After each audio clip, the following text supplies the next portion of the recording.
buenas noches y bienvenidos a un programa más de Perspectivas. Enrique, ¿cómo estás? Hola Belén, ¿cómo estás? Muy buenas noches a todos. Ya es miércoles, ombligo de la semana en Perspectivas. Gracias por acompañarnos esta noche. Una semana de muchísima información, Belén, y entre la información más destacada, pues los cambios en el gabinete del gobernador Aristóteles Sandoval, unos cambios anunciados, la mayoría de ellos, digamos que en términos beisbolísticos, eran strikes cantados, ¿no? Ya sabíamos que por ahí iban los cambios. Y se refuerza, Belén, no sé qué opines con los cambios, pero se refuerza pues la idea de que el gobernador gobierna con sus amigos, ¿no? Es decir, que pocos externos, pocas personas distintas de las que han sido su círculo cercano en los últimos, ¿qué te gusta?, 7 años. Y un cambio que yo diría que es el más importante, que tiene que ver con la Secretaría de Salud, donde se va González Álvarez y llega Antonio Cruces, quien fuera secretario de Salud en Guadalajara y director del Seguro Popular hasta hace algunos días. Oye, además un nombre bastante polémico, lo decíamos, Sí. Enrique, cuando se daba a conocer su nombramiento. Un hombre que tuvo enfrentamientos con la Universidad de Guadalajara porque no quiso reconocer un adeudo que se tenía del Seguro Popular en la Universidad de Guadalajara. Algo muy similar ocurrió con Enrique Alfaro, ahora en el municipio de Guadalajara. También y sobre por todo ahí, con Zapopan. así es. Acuérdate que con Zapopan la deuda son de poco más de 200 millones de pesos. Sí, Y una deuda que, por cierto, el Seguro Popular no reconoce. Y hay que recordar que uno de los entes más observados por la Auditoría Superior de la Federación en su último informe fue precisamente el Seguro Popular, que hay que decir que no solo es un tema de Antonio Cruces, que tendrá que responder por este tipo de señalamientos. En sí el diseño del Seguro Popular está hecho para la corrupción, Sí, porque es muy... dinero federal que se ejerce desde los estados, es decir, es un problema creo que bastante profundo, ¿no? Y bueno, el retorno de un viejo conocido del gabinete, de Mauricio Gudiño, que ahora se encargará de la parte administrativa de la CEPAD, de la Subsecretaría de Administración, y González Reséndiz, Salvador González Reséndiz, que se va como director de organización al PRI, ¿no? Claro. Oye, Enrique, y le preguntábamos a Diego Petersen, que nos hizo el favor de hacer un comentario precisamente el día que se anunciaron estos cambios, si el caso de Mauricio Gudiño no entra dentro de esta frase que hizo muy popular el gobernador de el que se va, no regresa. Entendemos que Mauricio Gudiño salió por cuestiones de salud. Sí, no electorales, ¿no? Supuestamente, ¿no? El tema es si pues esto lo exime de regresar otra vez al gabinete. Bueno, ya estamos viendo que sí, ¿no? Sí, bueno, yo creo que había salido, pero como tú dices, no fue un derrotado en la elección, que fue a lo que se refirió el gobernador en su momento, Claro. ¿no? Que fueron los casos de Salvador Rizo y de Ricardo Villanueva. Yo diría, Belén, que aquí hay un punto importante que hay que poner sobre la mesa. En un momento clave de la administración de Aristóteles Sandoval, pensábamos que estos cambios iban a servir para mandar un mensaje de rumbo, ¿no? Y creo que lo que hacen es reformar una tendencia, no sé si estás de acuerdo conmigo, al ensimismamiento. O sea, creo que lo que está sucediendo es que el gobernador ve 2018 como una batalla en donde claramente va a estar el PRI y MC por un lado, y se está cohesionando hacia el interior como pensando en que vendrá una batalla importante para 2018 y lo mejor es no tener nadie que, digamos, no sea leal o no sea totalmente fiel al proyecto que él encabeza. Claro, ¿no? su equipo más cercano, sus hombres más cercanos, que además ahora digamos que los agrupa, los cobija y uno pensaría también, Enrique, que era quizá el tiempo de hacer un corte de caja respecto a los resultados que ha dado este gobierno. Me parece que tampoco va por ahí el corte de caja y estos cambios. Y coincido contigo, esto me suena más a que tiene que ver con el próximo proceso electoral que vivirá la entidad, ¿no? Y dos posiciones que faltan por formalizarse, pero que parecen ya prácticamente amarrados. Uno es la llegada a la Contraloría de Carlos Trejo. Carlos Trejo es procurador social, pero irá en la terna al Congreso. Seguramente recibirá mañana el Congreso la terna, dará admisión a esa propuesta del Ejecutivo. Yo creo, Belén, no sé qué opinas, pero es una mala señal, ¿no? O sea, yo creo que un contralor tiene que ser, en esencia, una figura independiente, una figura con prestigio, alguien en el que la sociedad confíe, en que la sociedad pueda decir, ¿sabes qué? Yo creo que este puede ser mis ojos y puede supervisar a su jefe, al Ejecutivo. Y el hecho de que el gobernador se vaya por un claro subordinado de él y aparte alguien que no lo va a meter en problemas, te da un mensaje de que la transparencia y la rendición de cuentas no es el fuerte de cara a que acabe el trienio. El sexenio, perdón. Y en el caso de quién se llegaría a la Procuraduría Social, se habla mucho de Alfredo Barba, perdón. Ese es otro. Estás hablando de otros movimiento. cambios. Alfredo Barba, quien fuera alcalde de Tlaquepaque, y se dice mucho que podría llegar a esa posición, ¿no? Sí, no, definitivamente, Enrique, me parece que en Jalisco, pero también en general en México, pues estos vientos de cambio que ya soplan en otros países para sí reforzar las áreas de vigilancia, de auditoría, de investigación. Acá en México se resiste totalmente a entrar en esta ola de realmente entrarle de lleno al tema de combatir la corrupción, ¿no? En el caso de la Contraloría creo que sí es un caso muy claro. Quien se va, Bañuelos Guardado, tampoco era un personaje que pudo, pues no, digamos, haber significado un cambio en materia de transparencia y rendición de cuentas. No lo hizo, nunca fiscalizó al jefe del Ejecutivo. Incluso lo tuvimos aquí en la mesa y le preguntamos, oye, ¿qué pasa si el gobernador es el señalado? Y nos decía, pues mira, al final yo formo parte del gobernador, es mi jefe, del gobierno del Estado, y por lo tanto yo tengo que defender al gobierno del Estado en prácticamente todos los señalamientos, ¿no? Entonces creo que se va Bañuelos Guardado, creo que se va haciendo lo que pudo hacer, porque eso es la realidad, ¿no? Tampoco pudo hacer más que eso, y llega alguien como Carlos Trejo, que aparte tiene objetivos políticos, objetivos partidistas, es decir, creo que no es el mejor de los mensajes. Al final, Belén, y esto es parte de la división de poderes, el Congreso del Estado decide si le acepta o no la terna, también se la puede rechazar, ¿eh? Y Enrique, para comentar brevemente el otro tema que teníamos preparado, el grupo compacto del gobernador, secretario general de gobierno, secretario de educación, fiscal, también un hombre muy cercano al gobernador, hoy la llegada de Mauricio Gudiño también. ¿Quién nos haría falta en este grupo compacto? Bueno, me parece también dentro de este grupo compacto, Belén, la similitud entre el equipo del gobernador cuando fue alcalde de Guadalajara y su equipo actual. Es increíble la similitud. Las mismas personas. El secretario general de gobierno es el mismo. La misma en medio ambiente. Mauricio Gudiño también está. Vamos nombre por nombre y nos vamos a dar cuenta de Francisco Ayón. Es decir, prácticamente el gobernador, si estos son los últimos cambios del sexenio, termina con el mismo equipo con el que empezó en Guadalajara, cosa que es interesante que en tanto tiempo, en 6 años y medio, 7 años de haber tenido una nómina extensa, 2 puestos, los más importantes de Jalisco, no haya adquirido un equipo de independientes y externos distinto, ¿eh? Eso es algo que nos dice mucho, ¿no? De la forma en que el gobernador se conduce y de la forma en que el gobernador toma decisiones, ¿no? Bueno, pues ya veremos qué sucede de aquí al término del sexenio y evidentemente pues esta lucha, la siguiente batalla que sin duda alguna será el proceso electoral. Enrique, y antes de concluir con este primer espacio, este primer bloque, el mensaje que el presidente Enrique Peña Nieto pronuncia ante el Consejo General de la ONU en torno a una eventual o posible legalización de la marihuana en nuestro país. En general se refirió a las drogas, pero habló también particularmente, por supuesto, de la marihuana. Y lo decíamos ya antes, Enrique, esta resistencia que tenía Enrique Peña Nieto para avanzar en la discusión de una eventual legalización. Si te parece, vamos a escuchar lo que decía apenas en diciembre del año pasado. Claramente he expresado en distintos espacios de forma categórica cuál es mi posición personal. No estoy en favor del consumo ni de la legalización de la marihuana.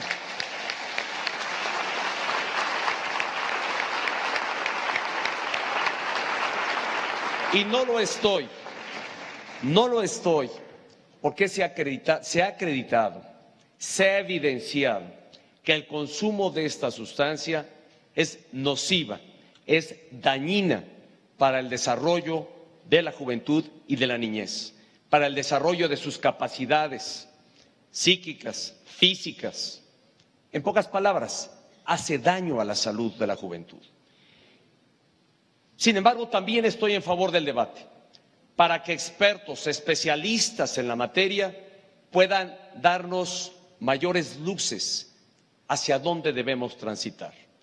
Si mantenemos este régimen prohibicionista o establecemos una regulación para determinados usos eventualmente de la marihuana. Pero lo que no podemos generar es confusión en los niños y en los jóvenes. Hoy, déjenme compartirles, aquí está mi esposa, que es testigo de ello, cuando se acercan nuestros hijos y me preguntan, oye papá, ¿quiere decir que pronto entonces nos vamos a poder echar un churro aquí delante de ustedes? Y se le he dicho, no se confunda.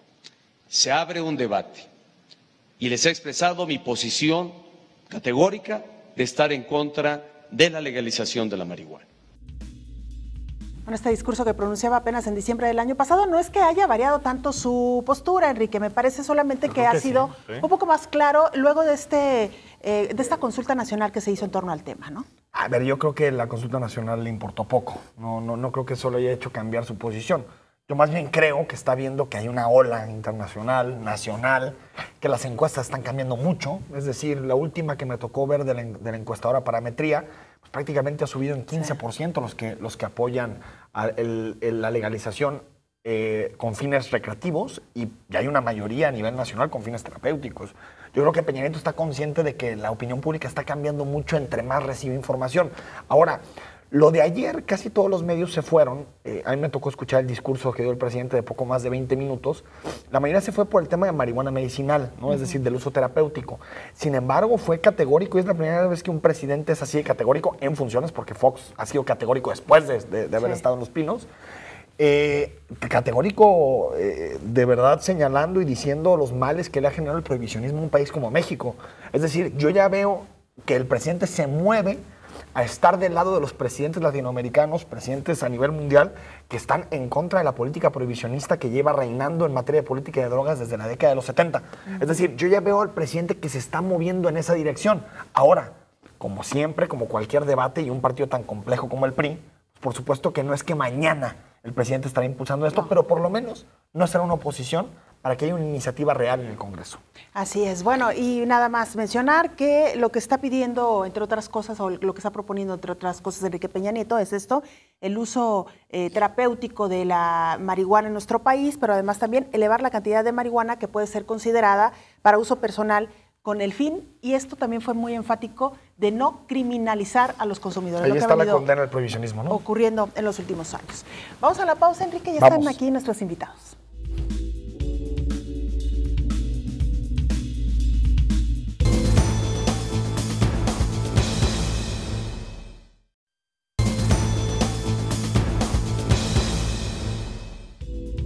De vuelta en Perspectivas, y hoy se presentó este libro que se llama Grupos y Alianzas en el Partido Acción Nacional, el caso de Jalisco, en el periodo 1979-1999, es decir, 20 años de estudio, del profesor Carlos Navarrete, y él está aquí con nosotros. Profesor, muy buenas tardes.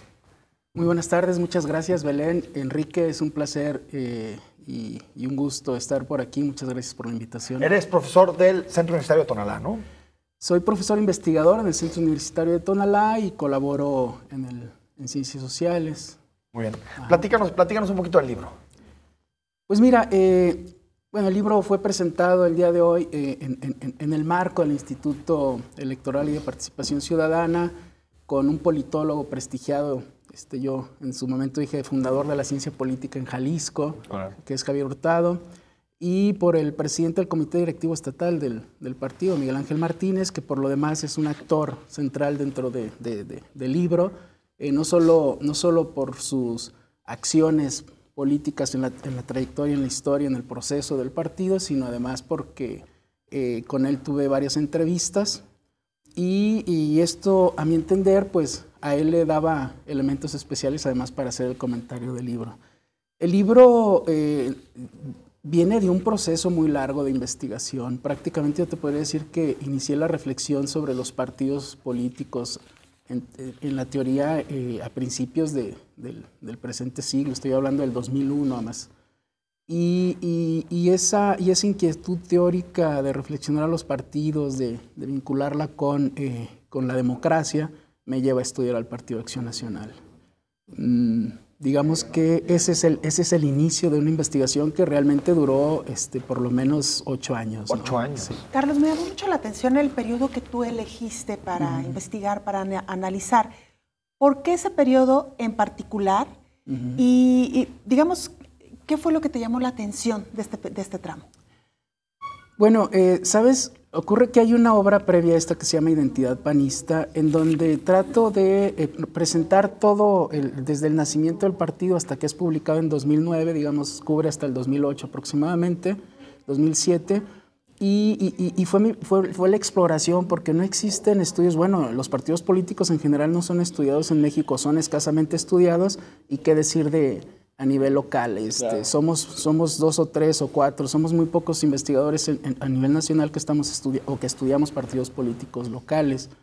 De manera que lo que hice fue fraccionar la obra más bien, ¿no? Entonces, Ahora bien, ¿por qué 1979 en ese corte? Porque yo identifico que ahí es donde surgen las oportunidades para la competencia intrapartido. Oportunidades va a significar y competencia va a significar pues hacer uso de recursos diversos para acceder a los espacios de poder. Y en un principio es una competencia, digamos, legítima, de grupos políticos, por eso le llamo a la obra grupos políticos, todavía no me adentro en los tipos de grupos.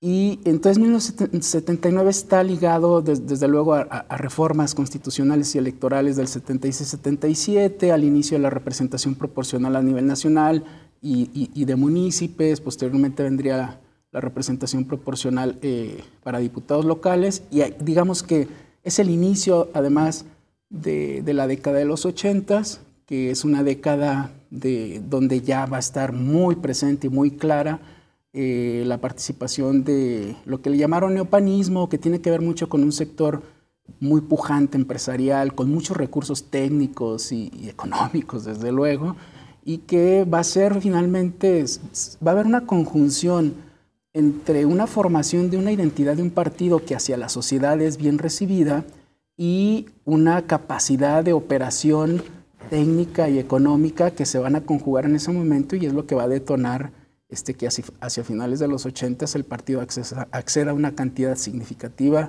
de asientos en el Congreso de la Unión, y curiosamente la mayoría de ellos, o un número importante, van a ser estos llamados neopanistas, ¿no? Y el final del periodo, el 99, porque ahí yo ya tendría que empezar a hablar ya de forma digamos que ya penetró completamente a la organización partidista, otro tipo, ya no digamos lo que decía al principio, una competencia legítima de grupos, sino que ya incluso se va a hacer uso de los recursos predominantemente ilegítimos, ¿no? Y ya tendríamos que hablar de facciones y clientelas que predominan en el partido. Uso de la nómina, por ejemplo, gubernamental. Por ejemplo, el uso de la nómina, entre tantas otras prácticas informales, ¿no? Claro. Carlos, escuchándote, ¿hay algunas cosas que identifiques que expliquen la crisis actual del Partido Acción Nacional en este periodo de 20 años? De hecho yo, fíjate que al final, a manera de conclusión, yo considero que el partido político, desde su nacimiento, tiene ya una semilla de conflicto, ¿no? Que es dos corrientes, una muy, digamos, muy conservadora, muy ortodoxa, incluso algunos la llaman confesional, y otra, digamos, más secular. Ellos mismos les gusta identificarse como liberales, ¿no?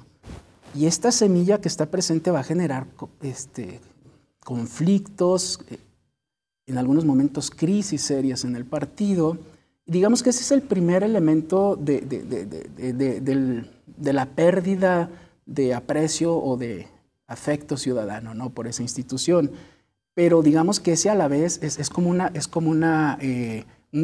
dilema que a la vez es lo que también le da fuerza para llegar al poder, ¿no?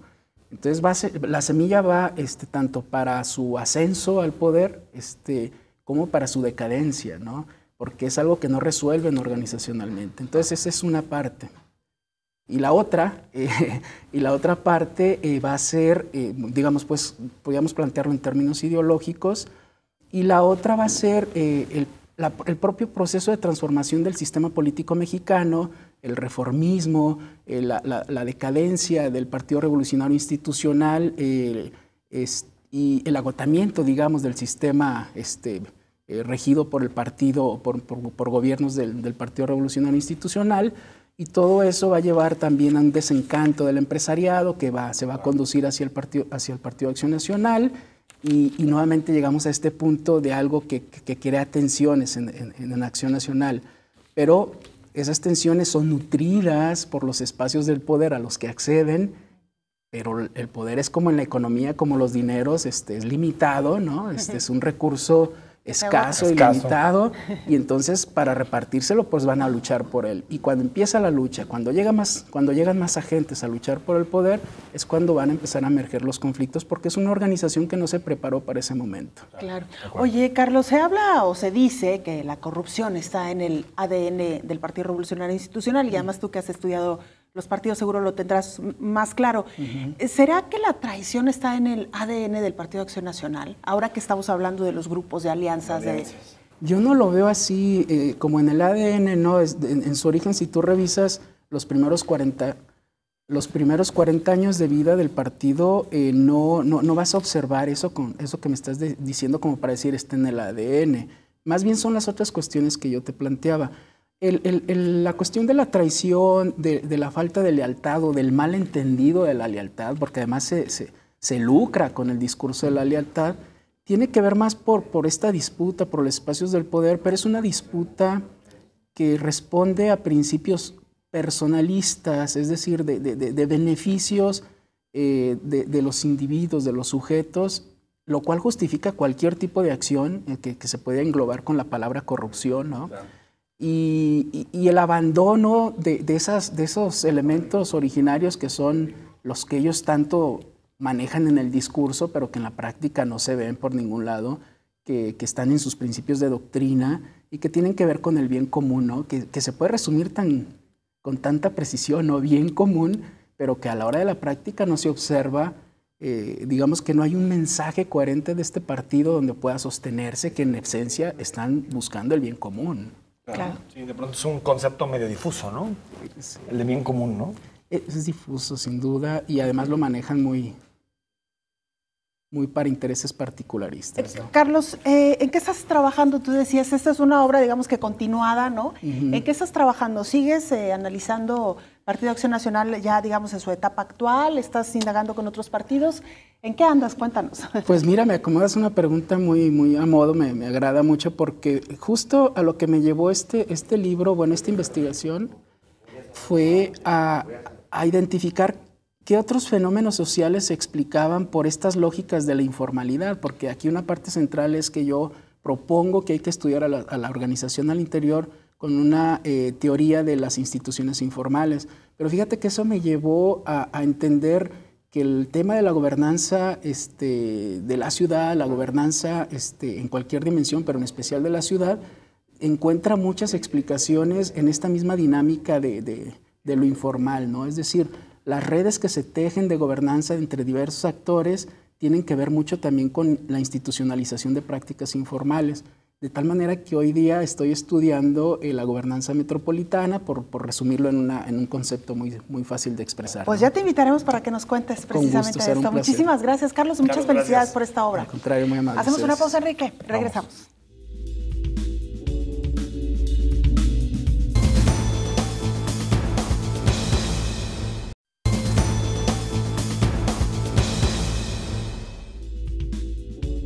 Estamos de regreso esta noche en Perspectivas. Le queremos ofrecer una disculpa a nuestro auditorio. Nuestro compañero Enrique Tucent tuvo que dejar por el momento el programa. Estaba un poco indispuesto de salud.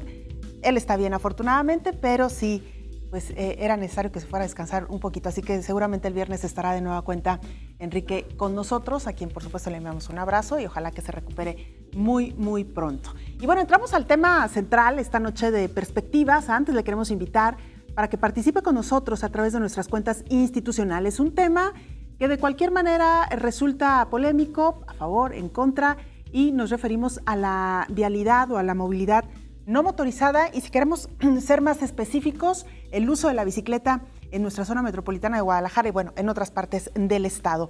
Antes de entrar con uno de los temas que queremos abordar, vamos a saludar a nuestros invitados esta noche. Empezamos por las damas. Jessica Coyotecat. Ella es integrante de Femibici. ¿Cómo estás, Jessica? Buenas noches. Muy bien, muchas gracias. Gracias por la invitación. Al contrario, gracias a ti por acompañarnos. Y saludamos también a Felipe Reyes, director de Movilidad No Motorizada del Instituto de Movilidad de Jalisco. Felipe, buenas noches y bienvenido. Buenas noches, Belén. Buenas noches, Jessica. Gracias por la invitación. No, al contrario. Si les parece y si me permiten, vamos a escuchar lo que nos contó Juan Nepote, director creativo del Museo Trompo Mágico, en torno a un programa que inició precisamente ayer en el marco del Día Internacional de la Bicicleta. Vamos a escucharlo. Surgió también del interés que tenemos por esos temas, o sea, por pensar de qué otras formas podemos habitar la ciudad, de qué otras maneras podemos transportarnos, movilizarnos en ella, más allá de los vehículos automotores. Habilitamos una pista de cerca de 800 metros lineales para que entonces puedas andar en bicicleta. Se puso una señalética semejante a la que hay en la ciudad, también relacionada con Mi Bici.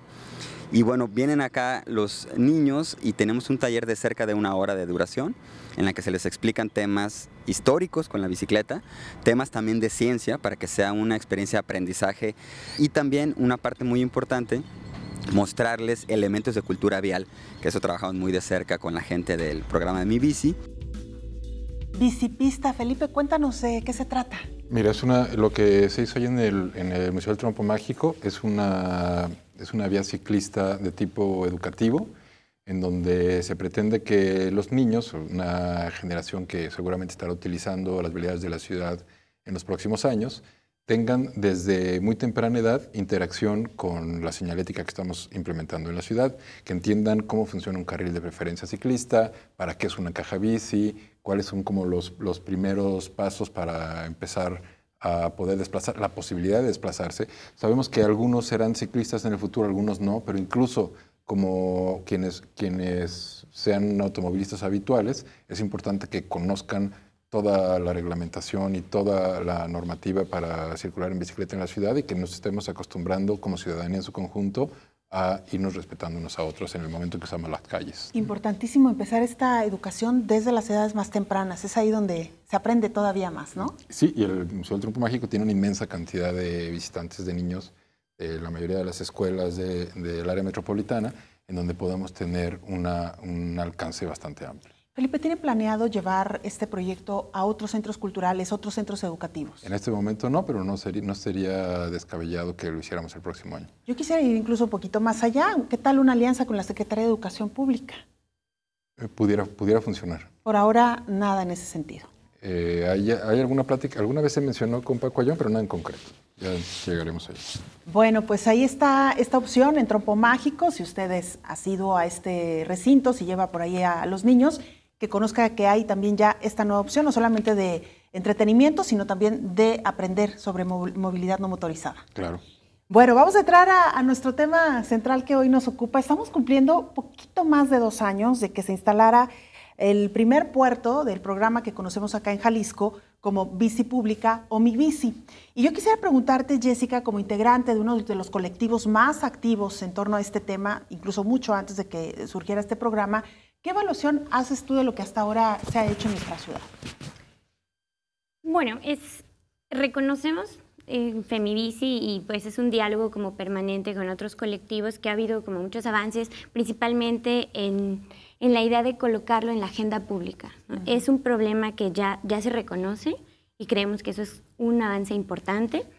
Y, por ejemplo, tenemos el uso del sistema de Mi Bici y creemos que también es un paso importante. Sin embargo, por supuesto, quedan mucho camino por recorrer y me parece importante como la ampliación que se mencionó. Ya se hizo público algo sobre la ampliación del sistema Mi Bici.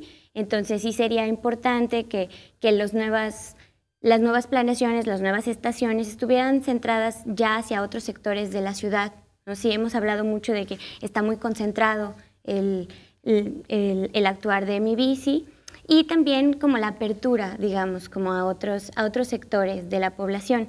Específicamente me estoy refiriendo al uso de tarjetas de crédito para acceder al sistema, siendo que sí existen y sí se ha hablado de tal vez tener otros mecanismos de inclusión, como puede ser, no sé, tarjetas de débito, o incluso se llegó a mencionar que fuera a través de los contratos telefónicos en casa, digamos, para que no sea restrictivo en este tema. Y ya como en una cuestión particular que le interesa a Femibici, nos gustaría también que más mujeres estuvieran subidas a la bicicleta y más mujeres diversas, no la mujer en general, sino muchas clases de mujeres y muchos estilos de ser mujer. En el primer reporte de Mi Bici se menciona que el 30% de las usuarias son mujeres. Y por supuesto nos encantaría ver a más mujeres subidas a la bicicleta, más formas de ser mujer subidas a la bicicleta, es decir, no solo jóvenes, o sea, que no estuviera limitado, no solo en términos de edad o de posición socioeconómica o de lugar de vivienda, Me estoy refiriendo, por ejemplo, que no necesariamente seas joven viviendo en el centro de la ciudad, sino en otras zonas del área metropolitana y también en distintos momentos del ciclo de vida, ¿no? ¿En qué áreas, por ejemplo, sería bueno que ya empezaran a instalar algunos puertos de Mi Bici? Bueno, eso sí requeriría como un estudio más técnico, pero digo, clásicamente del otro lado de la digamos hacia el oriente de la ciudad, ¿no? El oriente de la ciudad todavía no está como muy extendido como el programa. Sí, sería importante. Felipe Reyes. El proceso de planeación de un sistema de bici pública es más complejo que solamente decir vamos para este lado, vamos para este otro. Sobre todo cuando estás en un proceso de consolidación de viajes. Hay que decir las cosas con mucha claridad. Claro. El sistema de bici pública tiene que consolidar viajes y tiene que generar resultados lo antes posible y tenemos que colocar las estaciones en donde más viajes podamos atender. Esto se hace con un análisis de movilidad. Tenemos que ver en dónde hay orígenes de viajes, en dónde hay destinos para poder y qué niveles de densidad poblacional tenemos en algunas zonas. Obviamente, en el largo plazo, un sistema de bici pública, un sistema entendido como un sistema de transporte, tendría que llegar a toda la ciudad, lo cual presupuestalmente no es posible. Tenemos que ir cubriendo paulatinamente polígonos.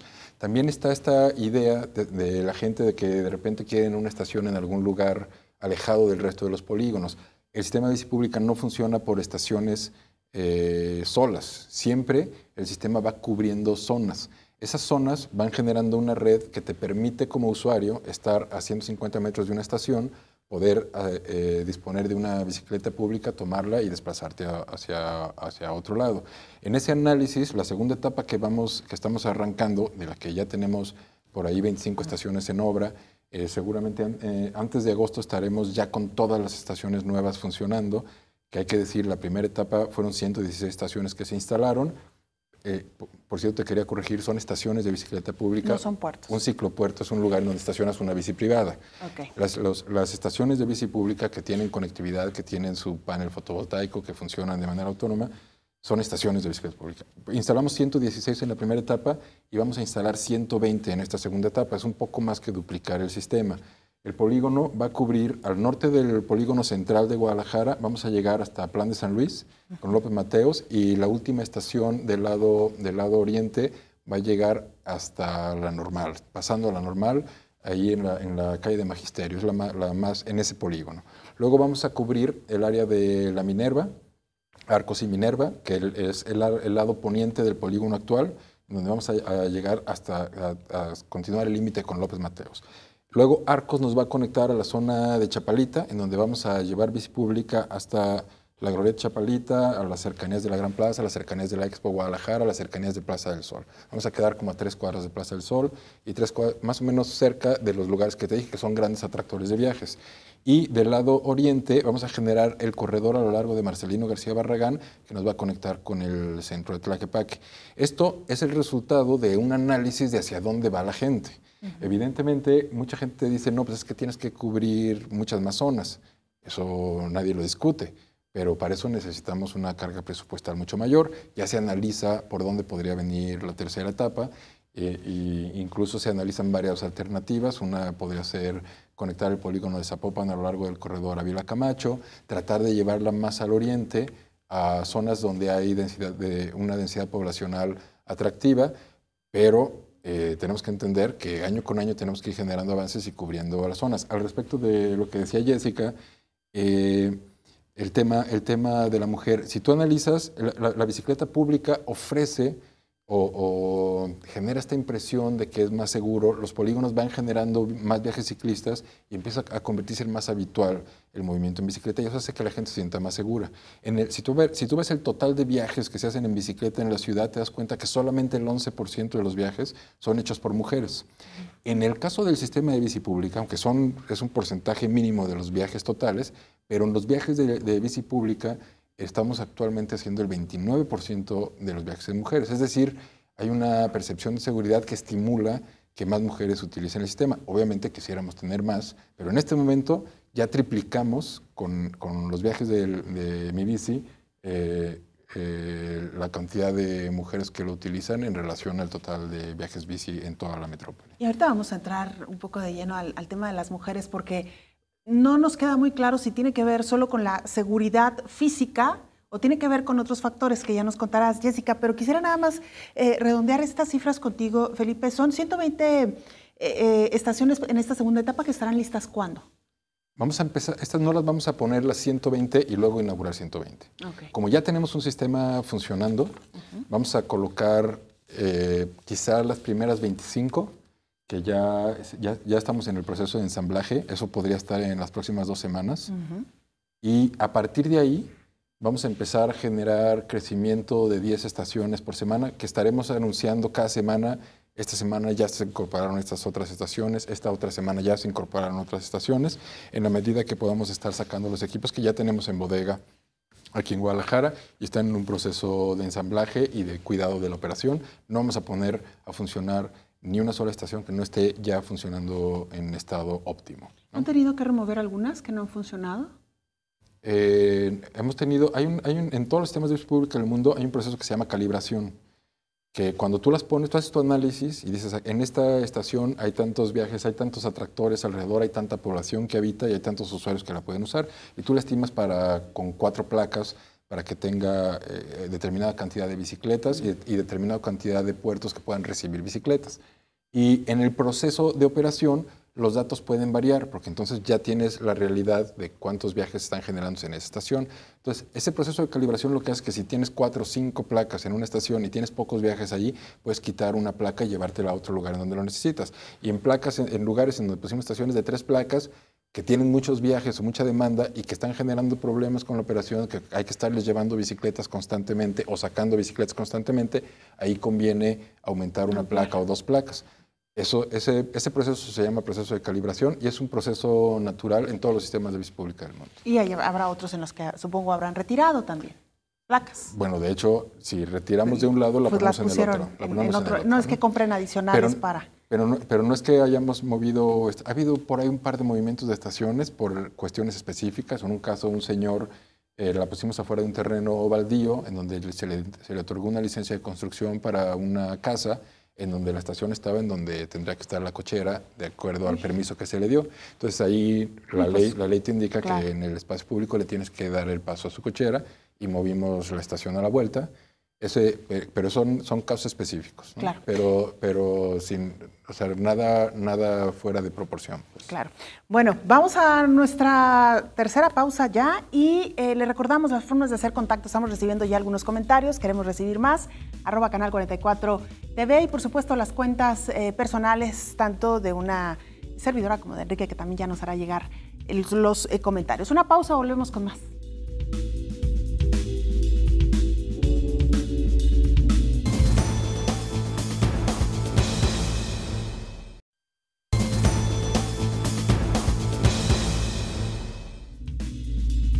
Estamos de regreso esta noche en Perspectivas y antes de irnos a la pausa, Jessica Coyoteca, integrante de Femibici, hacemos una reflexión. Este número de viajes que realizan en menor proporción las mujeres versus los hombres, ¿se debe a una cuestión de seguridad física o qué es lo que ustedes han podido por ahí detectar que no ha conseguido todavía tener un número mayor de ciclistas mujeres en nuestra ciudad?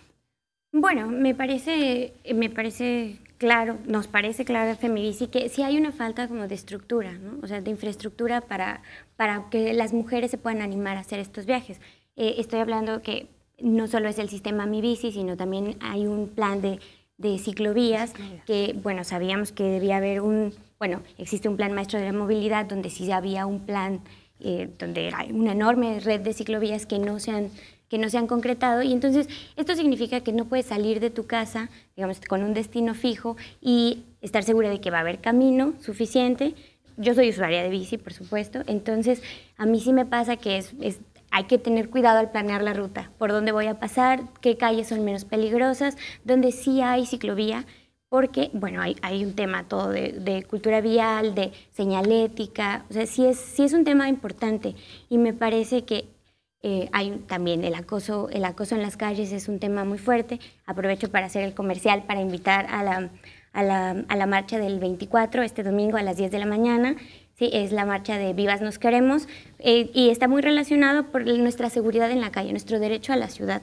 O sea, no es lo mismo para nosotras como mujeres estar caminando o rodando ¿sí? Estamos expuestas y somos más vulnerables a recibir agresiones por el hecho de ser mujeres y porque nuestro cuerpo muchas veces es visto como propiedad pública cuando estamos en la vía pública. Claro, cuando van incluso a bordo de la bicicleta, y es tremendo, lo hablábamos antes de, cuando estábamos preparando precisamente este programa, decíamos hasta dónde realmente pesa esta situación en que las mujeres se sientan, digamos, acosadas o inseguras a bordo de una bicicleta. ¿Qué ocurre con la mujer que va caminando por una calle o va a bordo de una unidad de transporte público, no? Sí, de hecho es como nuestro argumento desde el feminismo. Siempre decimos que el feminismo, si nos hicieran caso a las feministas, el mundo sería mejor para todas las personas, ¿no? Si las calles fueran más seguras para mujeres, necesariamente serían más seguras para todas y todos. Si hubiera más infraestructura para ciclistas, bueno, además, un tema que me parece importante mencionar, el número de muertes de ciclistas. Ese es un tema importante y creo que siempre que hablemos de los avances en cuanto al ciclismo, se tiene que hablar también de cuáles son nuestros retos. Y la ciudad de Guadalajara, la zona metropolitana de Guadalajara, no ha logrado descender en el número de siniestros. Entonces, sí es un tema muy importante contra el cual hay una organización que se llama Aquí Bici Blanca, que ellos manejan un registro preciso, pero creo que ese tipo de datos que no están suficientemente trabajados por las instituciones públicas deberían ser también la medida contra la cual se contraponen, ¿no? Cualquier medida de movilidad, porque las calles deberían ser seguras, no debería ser una apuesta de vida o muerte rodar, y eso, como en todas las situaciones, la cuestión de género se agudiza. Claro. Felipe, ciclovías, ¿qué pasa con la reducción en este número de siniestros? Que entendíamos que una vez que hubiera un programa que atendiera la parte de los ciclistas, quizá podríamos ver ya un descenso en el número de siniestros. Te voy a dar una respuesta amplia. Uno, el ciclista necesita una red que le permita conectar su punto de partida con su punto de llegada. Esa red existe, se llaman calles.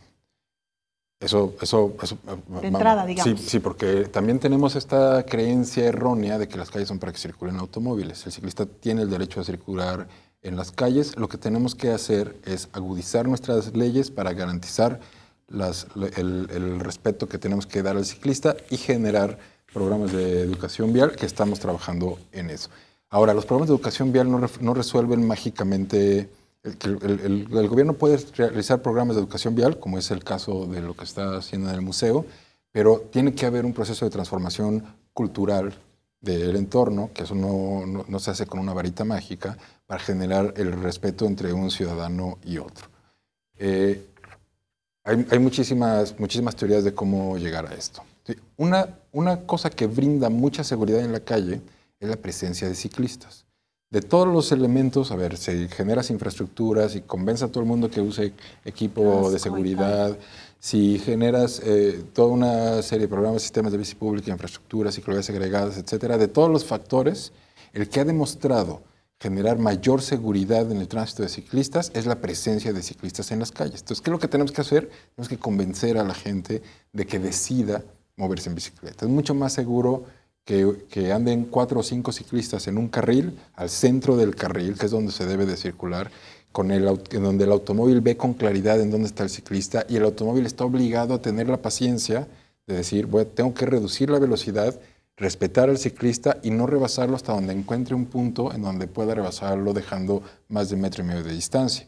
Y también el ciclista debe tener la cortesía de decir, bueno, en este punto, y él ya viene atrás, ya redujo la velocidad, en este punto que hay cierta amplitud de calle, me abro un poco a la derecha para permitir que el automóvil me rebase y use su velocidad habitual y volver a tomar el carril. Ese tipo de cortesías pueden llevarnos a ser una sociedad más respetuosa y a tener menos accidentes. Ahora, para sacar más gente a la calle, también está demostrado estadísticamente que tenemos que generar ciclovías segregadas para que la gente se sienta en confianza de salir en bicicleta. Tenemos que generar una red completa en donde el ciclista no habitual, porque quienes andamos en bicicleta con mucha facilidad podemos andar en bicicleta, no estamos arriesgando tanto. Quien sabe moverse en bicicleta, quien sabe agarrar el carril, quien trae sus luces en su bicicleta, quien sabe cuáles son quien tiene cierta experiencia. Cierta pericia, digamos, también. O cierta experiencia, porque cuando lo haces la primera vez no entiendes, te da miedo, no sabes si el camión viene atrás, pero ya que te das cuenta de que si vas al centro del carril, el de atrás solamente te atropellaría si fuera de manera intencional, y la gente que lo haría de manera intencional es muy mínima. Entonces, no, eso ya deja de suceder. Entonces empiezas a tener hábitos que te pueden hacer, pero no es el caso de todos, ¿no? De todas maneras tenemos un problema de cerca de 30 muertes ciclistas anuales que tendría que ir disminuyendo con el tiempo, que ha disminuido en el último año. Ahora, en este momento tenemos un programa, el Programa Metropolitano de Vías Ciclistas. Ese programa metropolitano, ¿cómo se hizo? En el 2010 se hizo un plan maestro de movilidad no motorizada que presentó la administración anterior. Ese plan es un estudio muy serio de cuáles son los orígenes y los destinos y las densidades de la ciudad para generar una propuesta, digamos, teórica de un plan de 1.500 kilómetros de vías ciclistas. Con ese plan y con las ciclovías aisladas que se han hecho por diferentes administraciones, porque de repente estuvo de moda, vamos a hacer una ciclovía, yo voy a hacer, y un alcalde dijo yo una aquí, y otro alcalde dijo yo otra acá. Como Dios le daba a entender. Pero y aquí hice un tramito de 200 metros y ya colaboré a la bicicleta, pero no conecta nada con nada. Claro. Entonces tenemos una serie de heridas en la ciudad que si las ves en un mapa son como un montón de ciclovías chiquitas que no llevan a ningún lado. Entonces tomamos esas ciclovías existentes, algunas requieren mucho mantenimiento, algunas requieren replantearse, pero con esas ciclovías armamos lo que le llamamos el Programa Metropolitano de Vías Ciclistas en conjunto con el plan de movilidad no motorizada que existía. Entonces hicimos un resumen de 200 kilómetros para generar una red real que conecte la mayor parte de los puntos de interés y los atractores de viajes en Guadalajara. El año pasado se asignó 49 millones de pesos en el Fondo Metropolitano para construir los primeros 36.4 kilómetros de ese programa. Que gran parte de los proyectos ya están terminados, los proyectos están entregados a la Secretaría de Infraestructura y Obra Pública y en las próximas semanas veremos que se empiezan a construir, ¿no? Ya va a haber 2 corredores paralelos a Belisario Domínguez, por ejemplo, de ida y de vuelta, el doctor Pérez Arce y la paralela doctor Pérez Arce, que no me acuerdo ahorita. Va el proyecto de Marcelino García Barragán, que va empatado con el polígono de bici pública y la conectividad que necesitamos con Tlaquepaque, y otros corredores en Avenida Arcos, en Avenida Chapultepec, en Avenida Hidalgo, en Avenida Vallarta, algunos polémicos, pero todos ya con carga presupuestal y ya con proyectos avanzados. Antes de que se nos agote el tiempo y un poco a manera de conclusiones, como es una costumbre, una tradición en perspectiva, salimos a las calles para que la gente tenga la oportunidad de preguntar y de participar también a través de nuestras cámaras y micrófonos. No haya tanto como celo hacia los ciclistas por parte de los automovilistas, o sea, que sea más amigable la convivencia con ellos. Un programa de concientización y de educación vial, pero dirigido a automovilistas, a camioneros, a motociclistas, a todas las demás personas que no utilizan la bicicleta, porque pues sí es muy común que tú vas por la ciclovía y ves gente o en la ciclovía o que ve la señalética y no sabe lo que significa porque pues se aventó el proyecto y realmente no tuvo mucha difusión. De parte de todos los actores que intervenimos, ¿no? Desde el peatón que camina por donde quiere, que no conoce muchas veces ni siquiera por qué esas líneas de franjas, esas franjas blancas están ahí pintadas, y que también tiene que respetar el semáforo igual que los automovilistas y los ciclistas, hasta la caterva de inconscientes que obstruyen los pasos con sus vehículos, el descuido y la mala planeación de espacios como este, ¿no? Deja tú del Estado, la falta de cultura que tenemos todos, ¿no? Porque el ciclista también, y me incluyo entre ellos, muchas veces olvidamos que el semáforo también nosotros lo tenemos que respetar, que no somos, no por el hecho de tener preferencia en la vialidad podemos exigir privilegios, ¿no? Como poder pasarme el semáforo si yo quiero porque yo soy ciclista, poder subirme a la banqueta e invadir el paso peatonal porque yo soy ciclista, poder meterme entre los carriles, en carriles que no me corresponden. Pero pues ¿qué pasa? Siempre le vamos a echar la bolita al otro, ¿no? El automovilista, el de la moto, el de la moto, el de la bici, el de la bici, al que anda caminando y así, y no vamos a llegar a ningún lado, así que pongan más ciclovías o que las quiten. De todas formas, La única que respetan es la de los domingos. Pues ahí decías ya, ¿no? La presencia masiva de ciclistas, esto es lo que da quizá un poquito más de seguridad. Lamentablemente el tiempo se nos agotó. Muchísimas gracias, Jessica. Felipe, queda hecha la invitación para retomar, que nos han quedado muchísimos temas en el tintero, muchas respuestas. Gracias a ambos. Gracias. Gracias. Buenas noches. Muy buenas noches. Sobre todo, gracias a usted. Lo esperamos el próximo viernes. Guillermo Cosío Vidaurri es nuestro invitado.